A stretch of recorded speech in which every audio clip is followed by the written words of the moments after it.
Welcome to the DD show clips. हमारा उद्देश्य है कि आप कम समय के अंदर ज़्यादा चीज़ें सीख पाओ, तो देखते रहो और सीखते रहो। पता है मैंने एक वो चीज़ सीखी है स्केलिंग को लेके। मेरी टीम में ना एक टाइम पे 15-20 लोग हो गए थे एंड हम बढ़ते जाते ऐड करते जाते बढ़ते जाते ऐड करते जाते एंड एक टाइम पे जाके फील हुआ कि यार ये सारी चीज़ें कुछ कैंसिल भी हो सकती है, मतलब कुछ चीज़ें कट भी सकती है बिजनेस में। Cut cut cut cut cut cut cut cut करके ना इतना कम लोग बचे, 2 लोगों की टीम बची and the profit was double triple. Obviously कम लोग हैं तो आप उन्हीं से, बट सबसे पहले ये है कि धैर्य जैसे आपने बोला हम हायर करते जा रहे थे। अगर आप मतलब कोई भी फाउंडर है, अगर वो अपनी शीट बना के चले ना कि मुझे इतने ये बंदा चाहिए, कोई भी रोल हो, एक एग्जीक्यूटिव भी ले लो, क्यों चाहिए आपको, इससे क्या काम कराना है, इसकी क्या प्रोडक्टिविटी चाहिए, आउटपुट क्या चाहिए, आप इसको कितने घंटे का काम चाहते हो, तो क्वांटिफाई कर दोगे ना, आपको खुद आंसर मिल जाएगा कि मुझे ये बंदा चाहिए भी सही है नहीं। That's very important. मैं आज भी अपनी कंपनी में एट CEO लेवल एक सिंगल हायरिंग मैं सबसे पहले बैठ के ये चेक करती हूँ कि इसकी मुझे ज़रूरत क्यों है। क्या जो मेरी एग्जिस्टिंग टीम है, इसको जो मैं एक्स्ट्रा वर्क देने की बात कर रही हूँ, क्या मेरी एग्जिस्टिंग टीम में मैं किसी को ये लोड दे सकती हूँ, ये काम करा सकती हूँ, तो मेरी पर पर्सन प्रोडक्टिविटी इंक्रीज होती है ना। मैं क्यों एक एडिशनल हायर लूँ, मेरा भी तो PNL है ना एज ए CEO।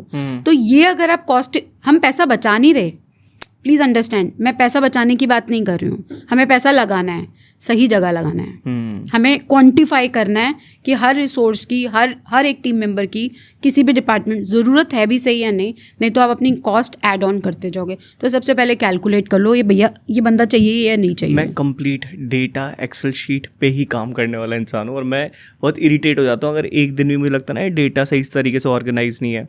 अभी जैसे हम यहाँ पे है, यहाँ तक की शीट बनाने की है, किस प्रोसेस से कहाँ जाना है, क्या करना है, everything is like so systematic. और उसके बाद काम इतना आसान हो जाता है ना पूरी टीम के लिए। मुझे किसी को कॉल नहीं करना, किसी को कुछ नहीं करना, नंबर आ गया, लोकेशन आ गई, ये सब कुछ चीज़ें एकदम ऑटोमेटिकली अपडेट हो जाती है। तो वो ना अगर ये फाउंडर कर लेना तो उसका बहुत टाइम बच जाए।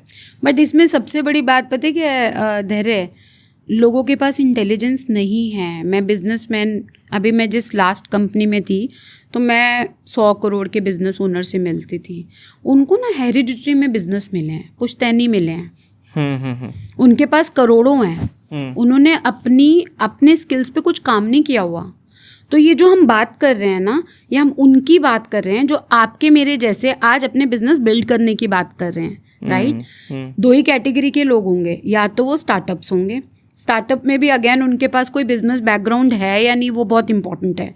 बिजनेस बैकग्राउंड भी है तो पापा ऐसे चलाते थे, हम ऐसे ही चलाएंगे, है ना। कोई अगर हमारे पास कोई, जब भी कोई बिजनेस फाउंडर आता है, स्टार्टअप आता है मेरे पास, वो छूटते मैं उसको बोलती हूँ भाई तेरे को क्लीन स्लेट आना है। अब पापा कैसे चलाते थे, वो पापा ने बिजनेस बिल्ड कर लिया, उसको छोड़ दो। आप कैसे चलाओगे, उसके लिए आज हम 2025 में हैं, तो आप आज की चीज़ें सीखोगे। तो आपको और मेरा ये जो डिस्कशन हो रहा है ना, ये बहुत सारे फाउंडर्स आज भी जो आपको दिखेंगे, जो बहुत बड़े बड़े मोटिवेशनल स्पीकर्स हैं या कुछ भी हैं, वो ऐसा कुछ नहीं करते हैं। वो सिर्फ ज्ञान है। हाँ, ज्ञान पेलते हैं। वो सिर्फ ज्ञान है। उनकी कंपनी में पैसा सेल्स, इसके अलावा वो किसी चीज़ पे फोकस नहीं करते। और उनका माइंडसेट ही ऐसा है, पैसे लाओ।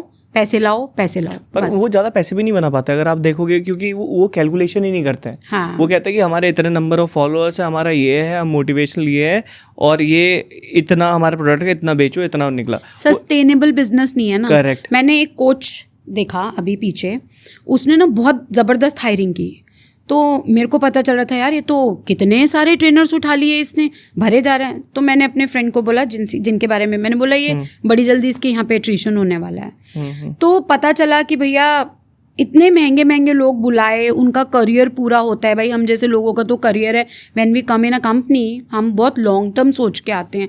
2-2 महीने में उन्हें फायर कर दिया।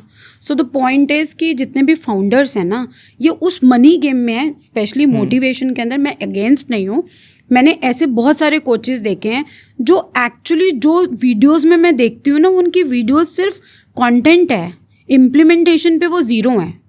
क्योंकि देखो उन्होंने ना कभी जॉब में काम नहीं किया, उन्होंने कभी एज एन एजेंट काम नहीं किया, उन्होंने एज ए TL काम नहीं किया, मैनेजर काम नहीं किया, डायरेक्टर काम नहीं किया, सेल्स हेड काम नहीं किया, कंटेंट पे काम नहीं किया। उन्होंने सिर्फ एक चीज़ पे काम किया है, कंटेंट लाओ और अच्छा डिलीवर कर दो। राइट। तो आपके पास प्रैक्टिकल नॉलेज होनी ना बहुत ज़रूरी है। और मान लेते हैं कि आप एक बिजनेसमैन हो, अच्छे हो, इंटेलिजेंट हो, और आपके पास पीछे कोई बैकग्राउंड नहीं है जॉब का या सेल्स का, किसी का, सीख लो ना यार, सीख लो। नहीं सीख सकते हो भाई, 15-20 साल के एक्सपीरियंस के बाद कोई अपना बिजनेस हमेशा स्टार्ट करना चाहिए, मुझे लगता है। आज के डेट में तो 15-20 साल नहीं लगते, आप लेटेस्ट स्किल से ऐड करो 2-4 साल, जैसे आपने बताया हमने 2-3 साल काम किया इन चीज़ों पे, तो मतलब आपको कुछ तो एक्सपीरियंस होना चाहिए ना।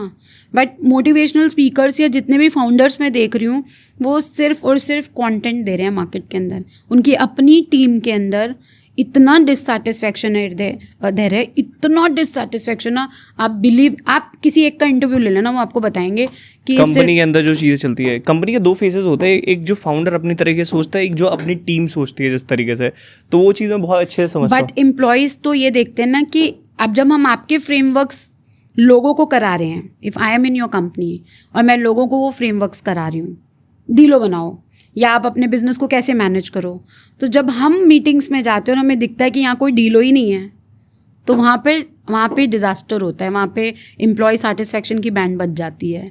तो प्रॉब्लम सारी ये है कि फाउंडर्स जो है ना, उनको थोड़ा सा ये इंटेलिजेंस रखना पड़ेगा कि मुझे प्रोडक्ट तो बनाना है, लेकिन बाकी सारे डिपार्टमेंट्स को ज़रूर रिव्यू करना है। नहीं, मेरा काम ही रिव्यू, मैं चेकर हूँ, मुझे सिर्फ चेक करना है। मेकर तो मैं बना चुका हूँ ना, मैंने टीम हायर की, टाइम स्पेंड किया, उनको इस लेवल तक ले गया, अब मुझे उनको चेक करना है। बस उनको चेक करने के लिए, उनके नीचे चेक करने के लिए उनको प्रिपेयर कर रहा हूँ, तो ये बहुत इंपॉर्टेंट है।